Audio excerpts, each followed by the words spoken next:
the disciples, and he first calls them to follow him and hang out with him and walk around with him. And so we're going to jump in. I want to show you this because it reads like a cartoon, and I think sometimes we kind of jump over it without knowing what's going on. And so it says, one day, as Jesus was walking along the shore of the Sea of Galilee, he saw two brothers, Simon, also called Peter, which we'll get to later, but it's weird, and Andrew, throwing a net into the water. For they fished for a living. This was their job. And Jesus called out to them, "Come, follow me, and I will show you how to fish for people." And so they left their nets at once and followed him. Now, we read that and go, oh, okay, I guess if I saw Jesus come floating in with Jesus' rays on a cloud, and he said, "Quit your job and come follow me," maybe we would do that. But they didn't. Jesus was just some guy, right? Just this guy in a robe, in his bathrobe and slippers, walks by and says, "I think you should quit your job and come follow me." And yet that says they do.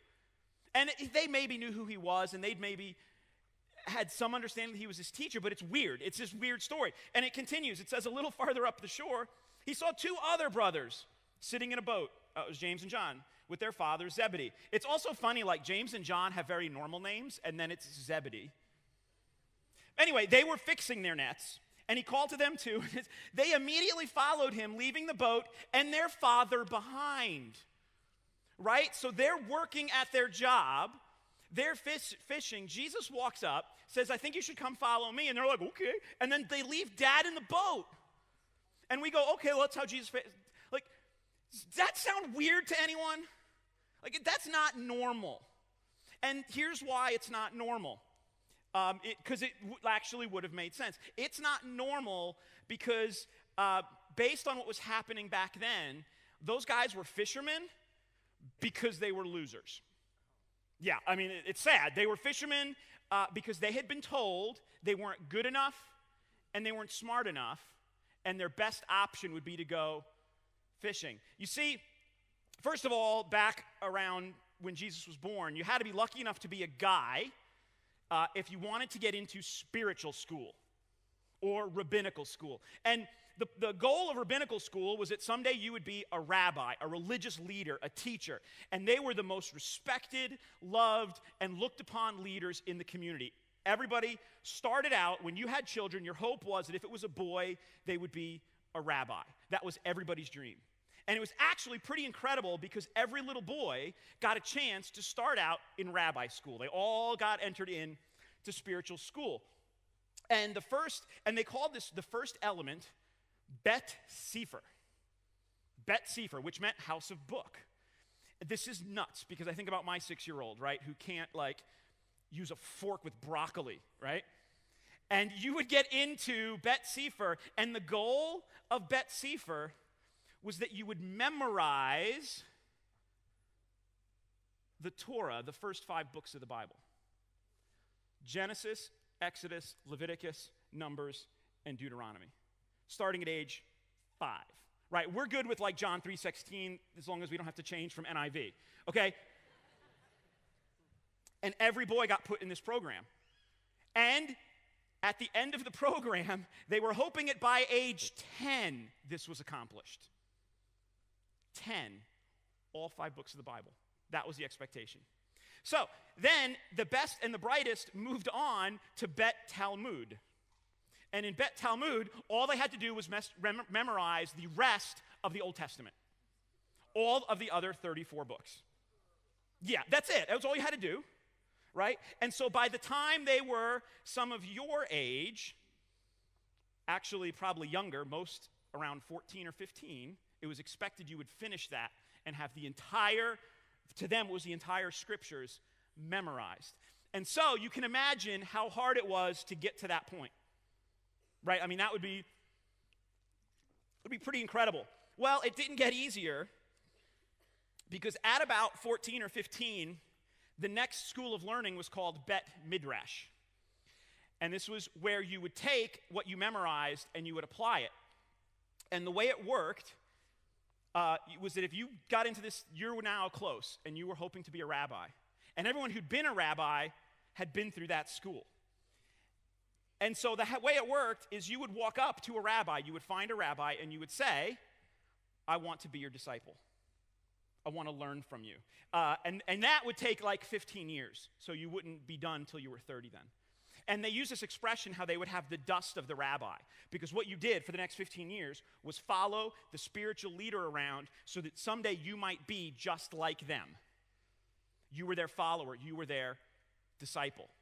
And if you went to a rabbi after having memorized the entire Old Testament and they still didn't think you were good enough, that like it was not a guarantee. It's not like an SAT score. I got an 1827 on the math. You could go to a rabbi, and after spending your entire life up until that point memorizing the Bible and say, I want to be your disciple, and the rabbi would look at you and go, that's cute. I don't think you're going to be able to do this. I think what you should do is go and work the family trade. If your dad is a fisherman, I think you should go be a fisherman. If your dad's a carpenter, go be a carpenter. You're not good enough for God.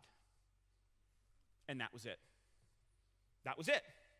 And so, if these guys were fishermen, at some point, a spiritual leader looked them in the eye and said, you're not good enough for God. You're not good enough. You cannot be a leader. You cannot follow a rabbi. And so a teacher walks by and says to them, come follow me. Come follow me. Now, everything is flipped on its head. Someone, a spiritual leader, has walked into their life and said, I believe in you. I believe in you, and I want you to come follow me. So, of course, the dad was probably like bent over crying in joy at the idea that a leader would come and allow his sons to follow him because someone believed in them. That's the crazy thing about the Gospels, is that the disciples really didn't know who Jesus was early on, if not all the way through, but Jesus knew who they were, and he believed in them. And they were your age. They were probably under 18. And that is when Jesus enters the scene and says, you know what? I can work with this.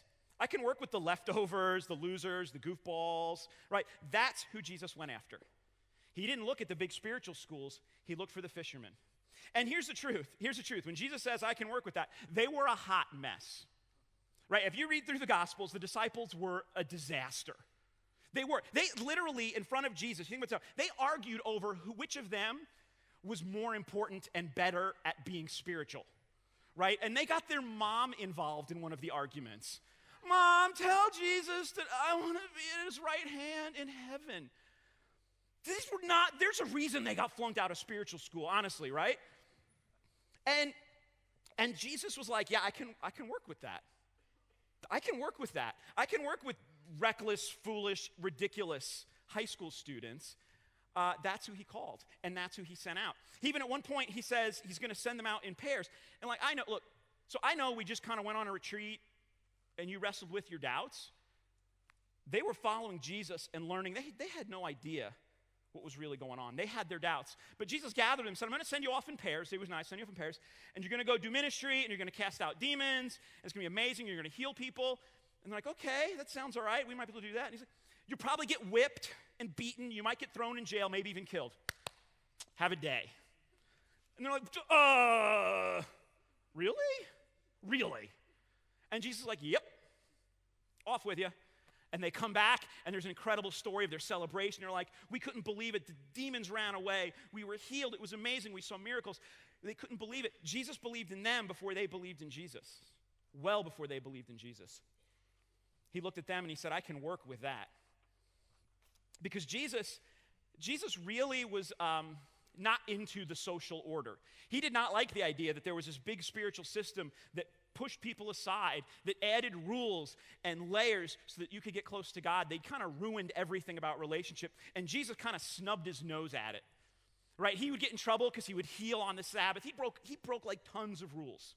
One of my favorite quotes is from this old guy called Walter Brueggemann, and he says this: the actions of Jesus are a scandal, for they violate propriety, reason, and good public order. Jesus was not interested in keeping things in order.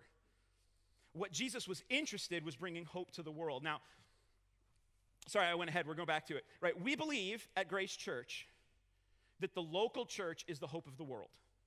We believe that that's what Jesus instituted, the church, that people could come and find hope and healing. We know that ultimately it's in Jesus, but they can come here and they can find Jesus. But we also know that the church gets old, and so that youth is the hope of the church. Right? I'm not getting younger. The church isn't getting younger. And for the church to survive, we need a lot more of people like Peter and the disciples to continue to follow Jesus and own the church. So in fact, you could say, and the big idea, the reason we're here tonight is to talk about this, is that we believe that Merge is the hope of Grace Church. Right? I don't like just the hypothetical youngish people or the hope of churches. Like, you are the hope of Grace Church. Right? There's a bunch of you from Fishers. We're building a building in Fishers, and the difference between, in 20 years, that being a shopping mall and a church is Merge. That's it. That's what has to happen. We have to own this. We have to follow Jesus no matter what, no matter what's going on. And Jesus seems to look at people like teenagers who are a mess sometimes and says, I can work with that. And so, because we get old, So here's the problem. This will help. I bought this shirt at Costco. Yeah. No, like, seriously, that's messed up. Who in their right mind buys their clothes at Costco? Old people. Right? Old, uncool people go to Costco, and I saw, they have button-down shirts, and I splurged to get the $20 shirt, right? And they have 5, I'll buy all 5, one of each color, right? That is like, that's what old people do, and Jesus is like looking at me going, what happened to you? You used to make all sorts of irresponsible, unsensible, unreasonable decisions for me, and now you're making spreadsheets and buying your clothes at Costco. You're old, Tim. Right? It's what happens. Jesus looks at you and he's like, that kid went to Goodwill and bought grandma shoes, and he's wearing them. I can work with that. Right? Jesus is like, I can work with that. I need someone who doesn't think with boundaries, who isn't afraid of a little danger, who isn't afraid to take risks. It's teenagers. That's who he called, and it's who he continues to call. It's the only hope of the church. Now, that doesn't mean he expects you. I think I still have some kind of place and usefulness to Jesus. But the truth is, if you're going to be the hope of the church, my job needs to be to get out of your way so that it can be your church. Because it's not right if all the church looks like a bunch of dudes in Costco shirts. Man, we need grandma shoes and irresponsibly expensive shoes and jeans that are too tight. And I mean, like, right? Like, and it shouldn't look, it shouldn't, I don't want you to look like adults. I want you to be teenagers. I want your music and your clothes and the way you talk to make adults uncomfortable. Right? That is your job, and that is what Jesus did, and that is what he's calling you to do. All right? Because here's what's crazy. So then, because Jesus is a scandal, he doesn't want us to, he's not concerned about good public order. So you flip ahead to the story. Things have moved on. Disciples have been following Jesus for a couple years now. And they're hanging out, and the spiritual leaders are getting very concerned about what Jesus is doing because he's going right after the rules, right after the religious leaders. He's messing them up, and he's using these nut job disciples. And so we get this story in Matthew chapter 16 as they're starting to face persecution because Jesus knows the end is coming. He knows he's going to die. He knows it's going to be left in the hands of the losers and the leftovers. And so he asks them, who do you say I am? He asked Peter. Well, he asked them all, and Peter answers. And Peter says, you are the Messiah, the Son of the living God. Something had started to connect. Well, first he asked, who do people say I am? Who does everybody think I am? Messing with people. And they go, well, John the Baptist, Elijah. They think you're some spiritual leader. But he looks at them. Looks at the disciple, says, who do you say I am? And Simon Peter says, you are the Messiah. You are the one who's come to save us. you are the Son of the living God. Peter does not have it all figured out. He did not memorize the Old Testament. He made all sorts of mistakes, but something changes when he says, that's Jesus, and I'm following him. And this is what Jesus does. It should freak us out. Jesus says, you are blessed, Simon, son of John, because my Father in heaven has revealed this to you. You did not learn this from any human being. Now, I say to you, you are Peter. This is where he gets his Peter name, which means rock. And upon this rock, upon Peter, upon the reckless teenager, I will build my church, and all the powers of hell will not conquer it. So I'm going to start a new way for people to gather and get to know God, because this old religious system is stupid. And I'm going to build a church, and I need a reckless teenager to start it. And all he needed was someone to say, that's Jesus. And then he looks at him. Can you imagine if Jesus looked at you and said, by the way, you're going to start an institution, and you're going to battle the powers of hell, but don't worry, you're going to win. That's what he said to Peter. He didn't say, hey, Peter, we're going to start a church so that in like a couple thousand years, kids can hide in a room and feel better about themselves. Right? Or we're going to start a church where old people can gather and talk about how horrible the world is. He said, we're going to start a church that the powers of hell cannot defeat. In other language, other translations, they talk about how the gates of hell will not overcome it.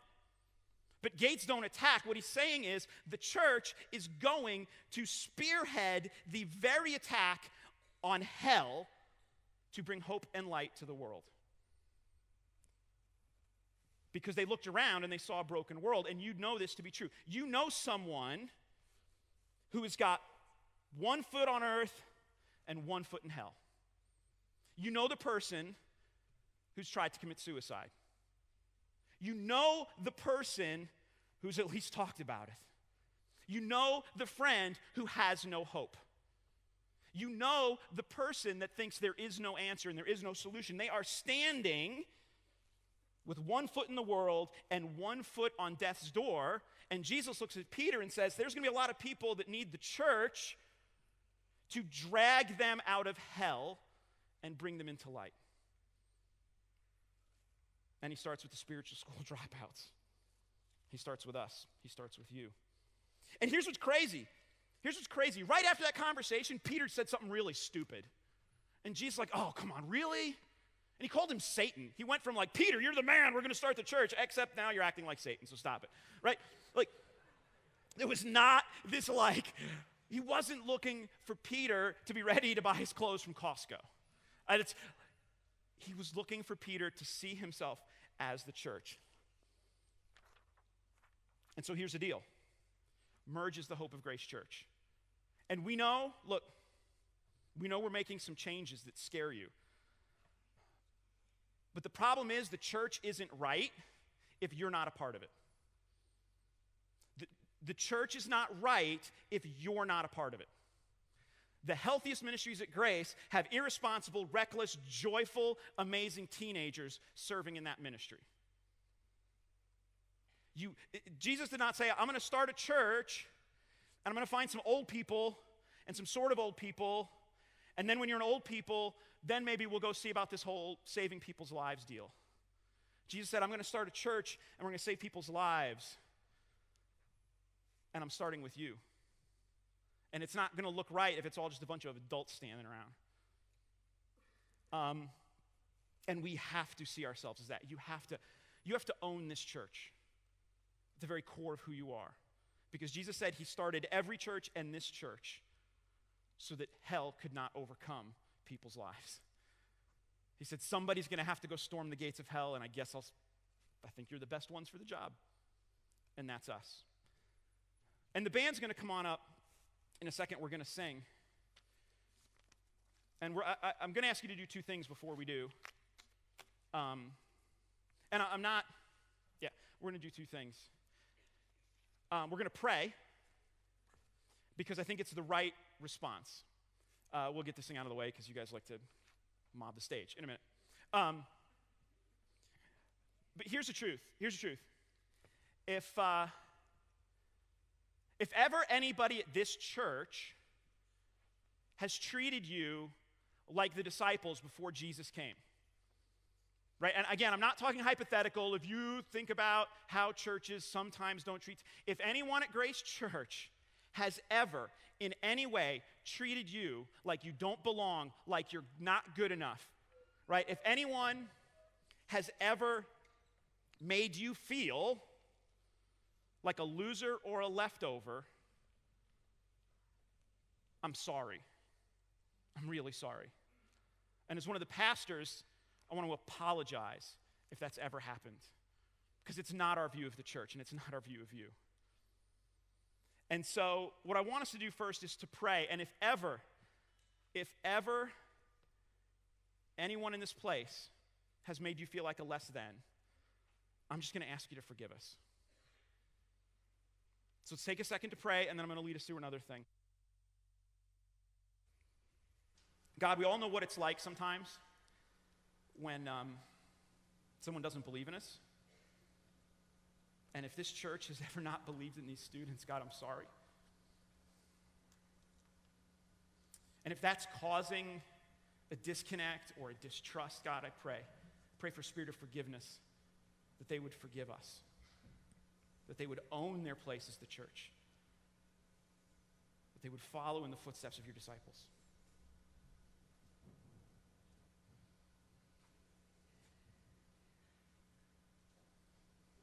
And next, Merge, I'm going to ask you to pray one of the most dangerous prayers you'll ever pray. I'm going to ask you to pray that God would break your heart. God intended this church to be a place of hope. But that starts with a broken heart. It starts with a heart that's broken for the broken places in this world. And so I'm going to ask you to take some time to ask God to break your heart and to give you a vision for what this church needs to do to move into that place.